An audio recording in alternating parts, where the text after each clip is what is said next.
नमस्कार सर।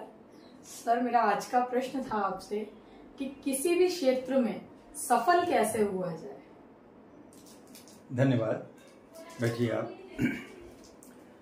देखिए, संसार में कौन ऐसा व्यक्ति होगा जो सफलता नहीं चाहता है।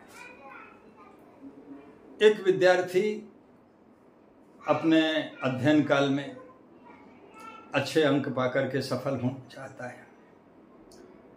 एक व्यवसायी अपने व्यवसाय के क्षेत्र में प्रगति की ओर जाना चाहता है। किसी भी प्रोफेशन से जुड़ा हुआ व्यक्ति अपने प्रोफेशन को और अच्छा बनाना चाहता है।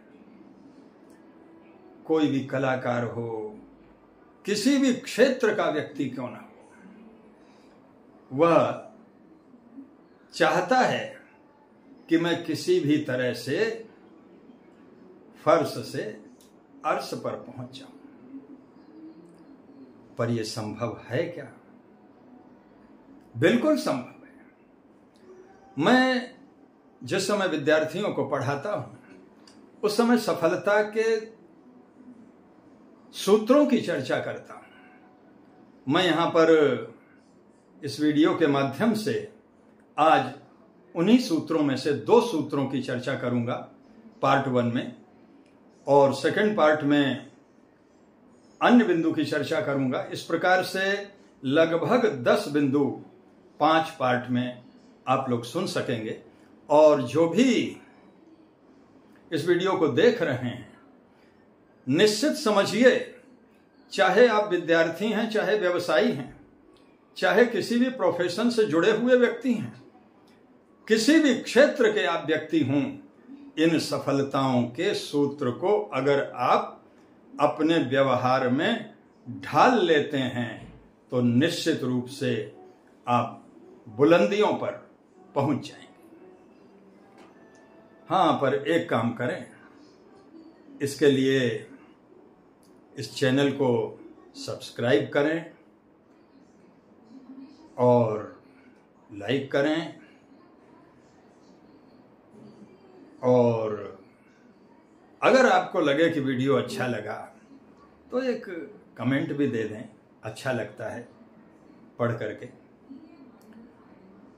तो ये किस तरह से हम सफलता की ओर बढ़ सकते हैं, सोहनलाल द्विवेदी की एक कविता है, उससे मैं अपनी बात की शुरुआत करता हूं कि तुम उठो धरती उठे, नभ सिर उठाए, तुम चलो गति में नई गति झंझनाए, विपथ होकर मैं तुम्हें मुड़ने न दूंगा, प्रगति के पथ पर बढ़ाने आ गया। अरे, हम तो चाहते ही यही हैं कि हमारे देश में प्रत्येक क्षेत्र में प्रगति के मानदंड स्थापित हों, और वो मानदंड स्थापित होंगे आप सभी के द्वारा। आप अपने अपने कार्य में, अगर अपने हुनर में खूबियां लाते चले जाएंगे, अपने कौशल का विकास करते चले जाएंगे। एक अध्येता अपने अध्ययन काल में एक ऐसी कामयाबी हासिल करता है जो अपने आप में यूनिक हो, और वो तभी संभव है जब हम कुछ सूत्रों को जीवन में अपनाएं। पहले सूत्र की मैं चर्चा कर रहा हूं, कार्य की निरंतरता। देखिए, होता क्या है कि कोई व्यवसायी चाहे कि चलो आज हमने ये काम किया, या कोई दुकानदार चाहे कि आज मैंने ये अब कल, आज तो बरसात हो रही है, मौसम खराब है, थोड़ा लेट चले जाएंगे। अगर निरंतरता नहीं है तो ग्राहक लौट जाएंगे बंद दुकान देख करके, बोले इनकी तो दुकान बंद ही रहती है जी, यहां क्या जाना। निरंतरता प्रत्येक क्षेत्र में जरूरी है। एक विद्यार्थी बहुत अच्छी क्लासरूम टीचिंग लेकर के गया, बड़ा अच्छा उसको लगा, और उसने कहा कि बहुत बढ़िया से अब हम इस बार तैयारी करेंगे, हमारा बोर्ड का एग्जाम है और हमारा यूनिवर्सिटी का एग्जाम है, और इस बार हमको टॉप पर पहुंचना है। कर रहा है, मन भी लग रहा है, निरंतर पढ़ रहा है, परंतु उसी बीच में कहीं जाने का अवसर आ गया, किसी फ्रेंड की शादी में चला गया और वहां पर गया तो 2-3 दिन के बाद में जब लौट के आया तो उसका उसी प्रकार का मन नहीं लग पाएगा जैसा पहले लग रहा था। एक उदाहरण से बात समझाता हूं। राजधानी एक्सप्रेस दिल्ली से चली, मान लीजिए 120 किलोमीटर प्रति घंटा की रफ्तार से चल रही है। रास्ते में किसी ने चेन पुलिंग कर दी, गाड़ी रुक गई। रुकने के बाद जब चलेगी तो क्या 120 किलोमीटर प्रति घंटा की रफ्तार से चल पाएगी? नहीं। उस स्पीड तक पहुंचने के लिए उसे कई किलोमीटर तय करने पड़ेंगे।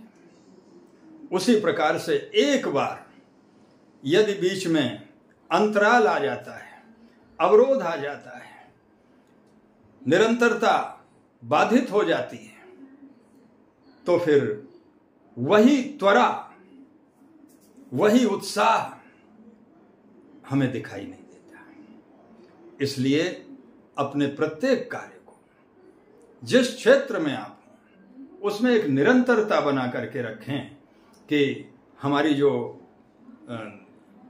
त्वरा है वो कम ना हो।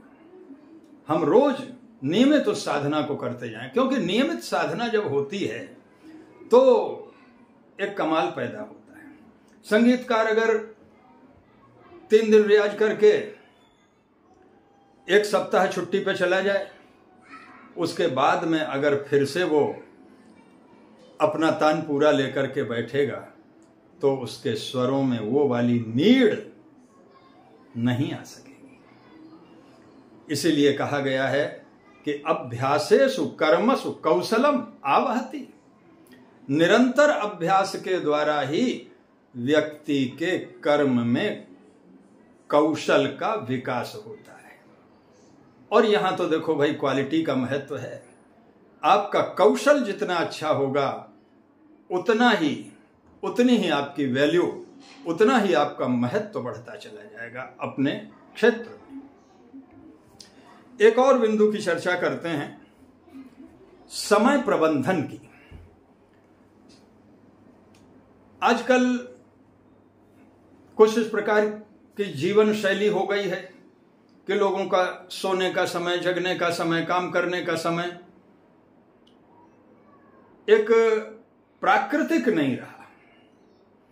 अगर हम समय पर जगते हैं, समय पर नाश्ता करते हैं, समय पर भोजन करते हैं, समय पर सोते हैं, तो हमारा स्वास्थ्य, सौंदर्य और हमारी उपलब्धियां तीनों बढ़ती चली जाएंगी। निश्चित रूप से ये समझ लीजिए कि समय, जीवन में जब विकास का समय आया आपके जीवन का, या यूं कह लीजिए आपके जीवन का जब बसंत आया, उस समय अगर आपने उस बसंत को अपने घर से लौटा दिया तो वो फिर दोबारा आने वाला नहीं। हरिशंकर परसाई का एक निबंध है, उसमें उन्होंने चर्चा की है कि एक व्यक्ति ने आके द्वार खटखटाया। अंदर से व्यक्ति ने पूछा कि कौन हो? उसने कहा कि मैं बसंत। अब उसने सोचा कि ये बसंत तो हमारा दूध वाला है, लगता है उधार के पैसे लेने आया है। उसने कराहते हुए कहा, अरे मेरा तो स्वास्थ्य बहुत खराब हो रहा है, 2 दिन बाद आना। वो चला गया। 2 दिन बाद पुनः वो आता है और आकर के फिर आवाज लगाता है, द्वार खटखटाता है कि मैं बसंत। अंदर से फिर वो कहता है कि आज तो और भी हालत खराब हो रही है, भैया बसंत 1-2 दिन बाद आना। बाहर से उसने कहा कि मैं तुम्हारा उधारी वसूल करने वाला दूधिया बसंत नहीं, मैं ऋतुराज बसंत हूं। मैं प्रत्येक व्यक्ति के जीवन में सिर्फ एक बार आता हूं। अलल अभागे, आज भी तू सोया पड़ा रहा, जा अब तेरे जीवन में कभी बसंत नहीं आएगा। बसंत का अर्थ है उत्साह, बसंत का अर्थ है जीवन का उत्सव, बसंत का अर्थ है उमंग, बसंत का अर्थ है कि हर समय हम जिज्ञासा से भरे रहें। बसंत, मैं कई बार कहता हूं कि अगर हमारे अंदर की जिज्ञासाएं मर गईं तो एक 20 वर्ष का युवक भी वृद्ध है, और अगर हमारे अंदर नई नई जिज्ञासाएं हैं, कुछ नया जानने की इच्छा है, तो एक 60 वर्ष का, 70 वर्ष का वृद्ध भी युवा है। क्योंकि यौवन का संबंध हमारी जिज्ञासा से है, वो हमारा उत्सव है। जब हमारे अंदर कुछ जानने की इच्छा ही नहीं है, हमारी सब कुछ अभिलाषाएं मर गई, सब कुछ चुक गया, तो फिर काहे का बसंत। इसलिए बहुत जरूरी है कि समय के साथ में हम जगें। जिस समय हमारे जीवन में अभ्युदय का समय आता है, जिस समय विकास और प्रकाश की किरण हमारे जीवन में आती है, उस समय हम अगर स्वागत करने के लिए तत्पर रहते हैं तो निश्चित रूप से विकास और प्रकाश के मार्ग पर, प्रगति और उन्नति के मार्ग पर हम बढ़ लेते हैं। और अगर प्रकाश की किरण आए और तुम सारे दरवाजे खिड़की बंद करके सोए पड़े रहो, तब तो बसंत रूठ ही जाएगा। बहुत बहुत धन्यवाद।